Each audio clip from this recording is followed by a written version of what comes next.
Now that Republicans have control of Congress and we have a buffoon as the president of the United States, Republicans and conservatives specifically are focusing on reforming education by taking advantage of certain loopholes. Now, what they want to hone in on is this idea that science education should provide different perspectives, like creationist perspectives or climate change denial perspectives.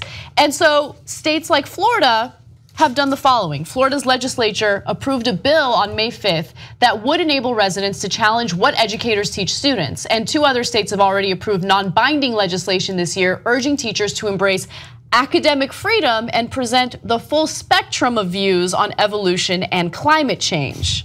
This is insane. Okay, and this is something that conservatives have been tackling or attempting to tackle for a very long time. In fact, the first academic freedom bills popped up in the early 2000s, but until this year, only 3 had become law. One in Mississippi in 2006, one in Louisiana in 2008, and another in Tennessee in 2012.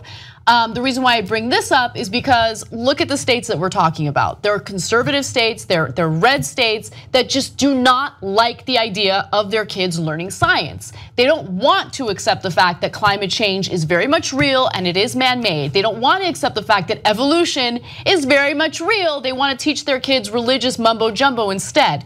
Now, the Florida legislation enables any tax-paying resident of a given county to file complaints about the curriculum of the schools in their district. A complaint would trigger a public hearing to determine if the material in question is accurate, balanced, non-inflammatory, current, free of pornography, and suited to students' needs. Why were they putting like dick pics into climate change material? Although Florida's kind of a dick pic. Yeah, well, Florida's the dick of the United States. Yes. Okay, so this is a new Orwellian tactic. In the old days, what they used to do was, hey, listen, why don't we just teach the Bible in school, and teach that, hey, evolution is not true, and the Earth was formed in 6 days, and then God, even though He's incredibly powerful, had to take a nap on the 7th day. Okay, whatever floats your boat. Well, thank God. I mean, I really like my Sundays. Sunday fun days, awesome. Okay, so and then the Earth is only 6,000 years old, etc. And then the courts were like, no, we don't live in a theocracy. Your religion doesn't get to rule everybody. In this, the Constitution very clearly says you can't establish a religion. So okay, you couldn't do that. So then they're like, okay, I got it. We'll call it creationism, so it'll seem like a science. So okay, now you teach your actual science, and we'll teach our voodoo called creationism. And so they tried that for a while, and after a while, the courts caught on to that. They're like, no, dude, you're still trying to sneak your Bible back into the course. So that good. Now the new thing is academic freedom.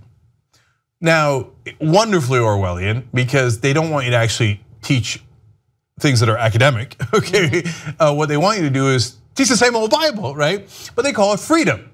And they're like, oh, I got it. You could add freedom to anything and it'll work, right?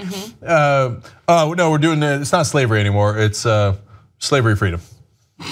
Okay, and by the way, back then they actually do that. They're like, no, you're taking away my freedom if you take away my slaves. Right. That's what the Confederates actually said. Because they consider their slaves their property. That's right, and you're like, you're taking my freedom away, but then I'm gonna have to actually get off my lazy ass and do my own farming. Okay, anyways, back to this. Well, under that idea, couldn't you have academic freedom in math?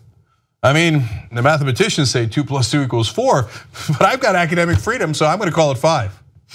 But are you trying to curtail my freedom? I think 2 + 2 = 87. These people with their science and math are trying to take our freedom away from us. And it's actually not even that much of a hyperbole. We roughly know how old the Earth is, and it ain't 6,000 years old. It's just amazing to me that parents, right? Because the parents would really be the catalyst for reforming the curriculum. Like they wouldn't like the fact that they're learning about evolution, or they wouldn't like the fact that their kids are learning about climate change. So they want to teach their kids fairy tales and non-truths. Yeah. It's insane, right? You should not be a parent. No, but Anna, the thing is though, we live in an ocean of insanity, and we're actually an island of sanity within that ocean, because a huge percentage of the world believes in all those fairy tales. that, oh yeah, there was a virgin who had a virgin birth. Sure, she did, right? But like, I'm not even talking about that. Like, if you want to believe in those fairy tales, that's fine, right? I'm not even mad at you if you believe in religion and you have faith or whatever it is. But here's the thing, you don't get to dictate what other kids learn in what's supposed to be a fact-based science class, right? You don't get to teach my kids. I don't have kids right now, but let's say I do, right? If a parent shows up to my school where my kid goes and has the audacity to say that the science teacher needs to also teach creationism, needs to also talk about climate change denial, I would lose my mind. Who the hell are you to dictate what my kid learns? No, I want my kid to learn facts, not what your fairy tales are. You know, after school hours, you wanna go to church, you wanna go to a temple, you wanna go to a mosque, and you wanna pray to whoever, do you, boo, but you don't get to tell me what my kids are gonna learn.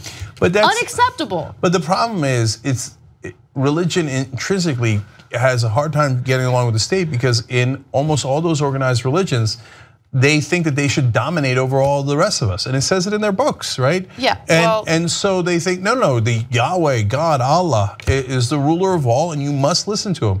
But I'm not in your religion. And look, bottom line is, if you believe in that kind of stuff, I got a great country for you. It's called Saudi Arabia. Go there, you get all the theocracy you want.